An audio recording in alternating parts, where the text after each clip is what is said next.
अब हमने जब पिछले वीडियोस में कंटेनर्स और क्यूबरनेटिस की बेसिक अंडरस्टैंडिंग बिल्ड कर ली है, तो चलिए बात करते हैं गूगल क्यूबरनेटिस इंजन की। तो जीकेई का अपना होस्टेड मैनेज क्यूबरनेटिस सर्विस है, जो क्लाउड में क्यूबरनेटिस चलाने का गूगल का तरीका है। तो एक जीकेई का एनवायरनमेंट में हम बहुत सारी मशीन्स यानी कंप्यूट इंजन इंस्टेंसेस हैं, जिसको मिलाकर एक क्लस्टर बनाते हैं। क्वेश्चन ये है कि जीकेई और नॉर्मल क्यूबरनेटिस में फ़र्क क्या है। आप सोच रहे होंगे कि जब क्यूबरनेटिस है ही तो जीकेई का ज़रूरत क्यों। तो एक एग्जांपल से समझते हैं। सोचिए, क्यूबरनेटिस एक ओपन सोर्स कार इंजन का डिज़ाइन है। आप उसे खुद बना सकते हैं, लेकिन आपको उसको यूज़ या मेंटेन करने में भी खुद ही करना पड़ेगा।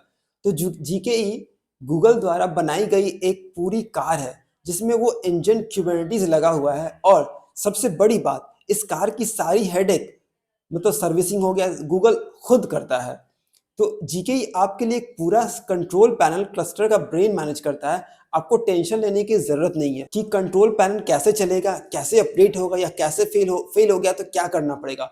वो सब गूगल की जिम्मेवारी है कि आपको बस एक आईपी एड्रेस मिलता है, हाँ, आप अपने kubectl कमांड्स रन करते हैं। तो जीकेई के दो मोड्स हैं, एक तो हमारा ऑटो पायलट हो गया, दूसरा स्टैंडर्ड। और ये समझना बहुत इंपॉर्टेंट है। तो ऑटो पायलट मोड की बात करें तो ये टेंशन फ्री रहने का तरीका है। इस मोड में जीकेई आपके लिए कंट्रोल पैनल तो मैनेज करता है, साथ के साथ आपके वर्कर मशीन्स को ही फुल्ली मैनेज करता है। आपको नोड्स के बारे में सोचना नहीं पड़ता है। Node configuration, auto scaling, auto upgrade, security, सब कुछ जीकेई खुद देखता है। तो अब इसको देसी एग्जांपल के तौर पे समझे, तो आप बस जीकेई को अपना पॉड मतलब कंटेनर देते हैं और बोलते हैं कि भाई इसे इतनी सीपीयू, इतनी रैम चाहिए, और ऑटो पायलट खुद डिसाइड करता है इस पॉड को चलाने के लिए किस साइज का नोड चाहिए, और उसे खुद ही बना देता है।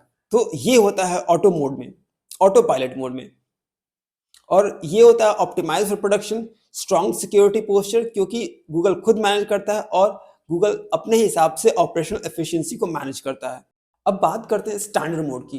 तो इस मोड में कंट्रोल पैनल तो जीके ही मैनेज करता है, लेकिन नोड्स की पूरी जिम्मेवारी आपकी खुद की होती है। आपको खुद नोड्स कॉन्फ़िगर करने पड़ते हैं, उनका साइज बताना पड़ता है और उनका स्केलिंग सेटअप करना पड़ता है। ये मोड तब यूज करें जब आपको नोड्स पर बहुत स्पेसिफिक कंट्रोल चाहिए, नहीं तो ओवरऑल ऑटो पायलट ही रिकमेंडेड है। तो क्यूबरनेटिस प्रोवाइड करता है एक मैकेनिज्म जिससे आप क्लस्टर को कम्युनिकेट करते हैं।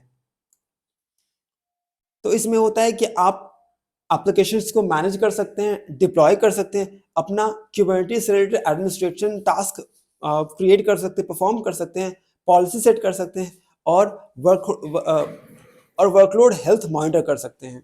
अब बात करते हैं जीकेई के एक्स्ट्रा फायदे क्या है, जो कि नॉर्मल क्यूबरनेटिस से ज़्यादा है। तो इसका तो जीकेई आपको क्यूबरनेटिस के ऊपर कुछ एडवांस क्लस्टर मैनेजमेंट फीचर देता है, जैसे गूगल क्लाउड लोड बैलेंसिंग। ये सीधा गूगल के लोड बैलेंसर से जुड़ जाता है।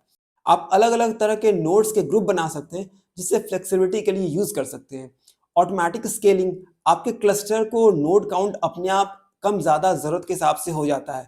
ऑटोमेटिक अपग्रेड्स की बात करें तो ये आपको खुद से अपग्रेड नहीं करना पड़ता है। ये जीकेई खुद ब खुद नोट्स अपग्रेड कर देता है।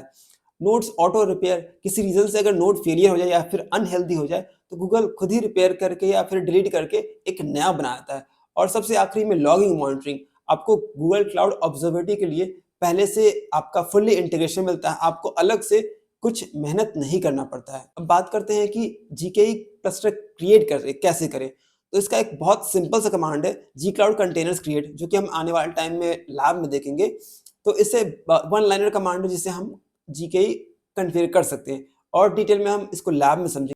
तो जाने से पहले पिछले वीडियो से एक क्वेश्चन है, जिस क्वेश्चन ये है कि in Kubernetes what is the smallest deployable unit you create which acts as a wrapper around one और मोर कंटेनर्स। ये चार ऑप्शन है, आप कमेंट करके बता सकते हैं। बाकी मिलते हैं अगले वीडियो में अगले टॉपिक के साथ। Thank you so much for watching. Bye bye, जय हिंद।